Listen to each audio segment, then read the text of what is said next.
More now on the Ray Rice domestic abuse case, and the NFL has hired a former FBI director to conduct what the NFL is calling an independent investigation of itself into how the league handled the case. With us now, former NFL Players Association President George Martin, former defensive end who played his entire career with your New York Football Giants and was a big part of the team's Super Bowl 21 win.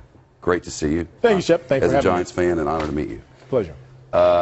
Your league has no problems now, thankfully. Yeah, not many, not at all. It certainly appears that Rome is burning, and I think the commissioner has himself quite a quagmire, and the more he struggles, seems like the less progress he's making at this point in time. Can he make more progress now, or in your estimation, does he need to step aside, or what are your thoughts? Well, I think, first of all, it's out of his hands. I think now it's going to be turned over to the investigator, and that investigator is going to report to two of the owners, the Rooneys and the Maras, which I think are the epitome of integrity. So it's going to be interesting to see how it plays itself out, despite the skepticism that I think surrounds this whole investigation. Does it pass the smell test to you that there was a video, that they didn't get the video?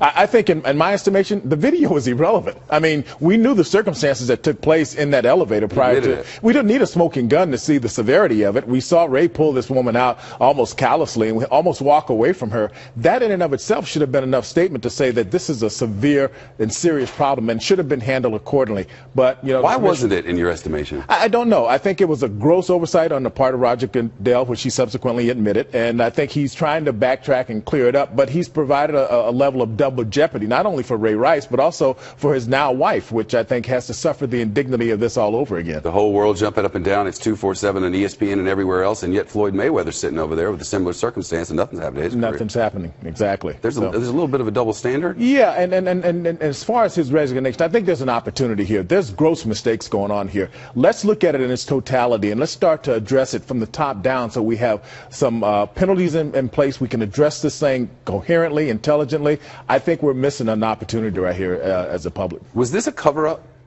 I wouldn't go that far. I don't think we have any evidence that it's a cover-up. We'll wait until the evidence presents itself. Wonder why, like you said, you don't need the video. No, you don't. So wonder why the presence of a video changed this from a two-game suspension to where we are now. Well, I think it made it visceral. It made it, you know, people could see it, and I think it then went out into the public space, and that made it more of an outrage because now people witnessed the severity of what and the savagery of what Ray did, and that's unacceptable under any circumstances. But the savagery of it, we already knew. It had been. We saw the result before all of this, and before you could actually see it happen, before the public pressure, it was a two-game suspension. Is that a money decision?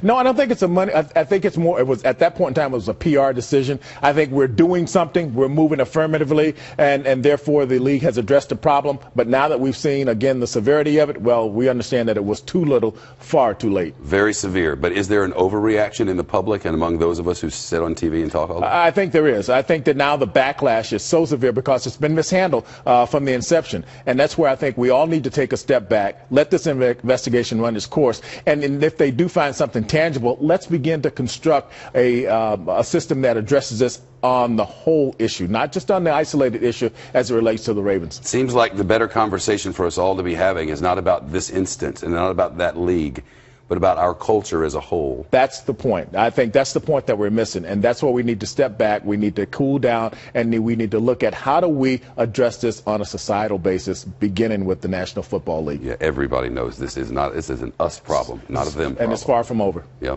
All right, I want to get to the book. A few years ago, George Martin decided to walk across our nation to raise awareness and money for workers who had been at ground zero on this day 13 years ago and beyond.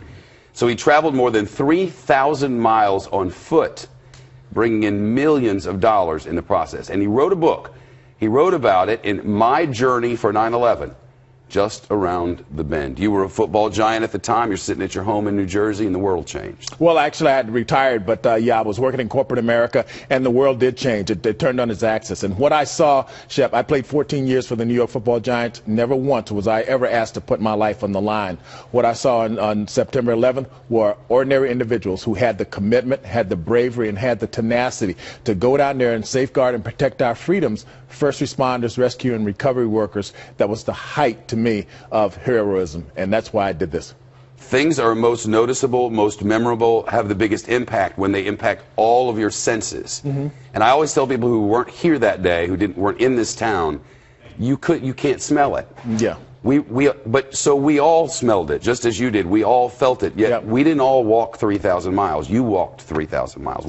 Where inside you did that come from? There's a bit of hypocrisy in society when it says that because you play football or play sports or you are in movies on a television set that you're a hero.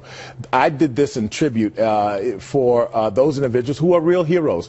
Journey for 911, my story recants all of those wonderful people, those heroes that are not only here in New York, but are across the United States. And my conclusion from all of this, Shep, was that it's a beautiful United States and there are beautiful human beings out there that have the utmost when it comes down to civility.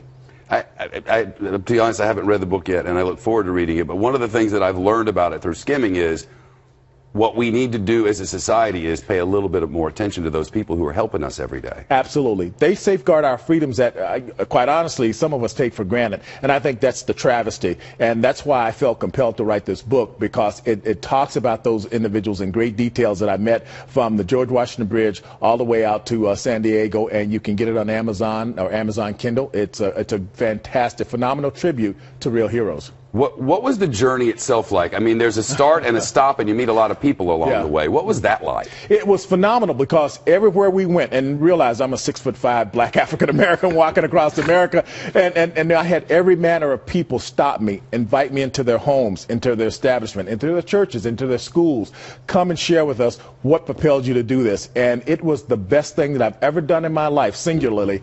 And if I had it to do all over again, Shep, I would start tomorrow morning. Wow. Tell us, you made a couple $1 million. Yeah, we made $3 million. We raised $3 million. And before I left, I had a agreement with the hospitals, of which there were 3 of them, Mount Sinai, Hackensack University Medical Center, and North Shore Long Island Jewish, that every dollar that I raised, they would match. So that $3 million was actually $6 million in medical care. And that $6 million went to a specific place for specific people. Tell us about that. It went to those 3 hospitals. But in addition to that, I think what's important to note is that we partnered up with Congress, Congresswoman Maloney and Nadler and all those individuals. We went down to Washington, D.C. We were instrumental in shedding some light on the subsequent Zadroga bill that got passed. Finally. Finally, Zadroga got passed. I am very happy about that, because now we didn't address a small segment. We addressed the whole population of first responders. There was a group of people who risked their lives for us without thinking twice about it, and we almost left them out in the cold as a society in the middle of a big political fight. It was astounding, wasn't it? Well, we did leave them out in the cold for an extended period of time, and the more they left them out, the more angered I got, and that's why I was so committed to forming this organization to call attention to it. And I just thank God that eventually it was addressed, and we helped a lot of people, but unfortunately we did lose some in the way. Yeah, you had a loss in your own family, very close to you. Yes, I did. I had 2 members of my extended family, Christian D. Simone and Taylor Uglin. They were 2 young individuals whose lives were just beginning. Unfortunately, we lost them in that travesty, and my heart goes out to their parents. Mr. Uglin is a very good friend of mine. He was on my board for Journey, and it was nice to be able to give something back to someone who had suffered such a tremendous loss. Yeah. It's an honor to meet you. Thanks. It's good to see you. Shep, my pleasure. These Giants going to turn it around?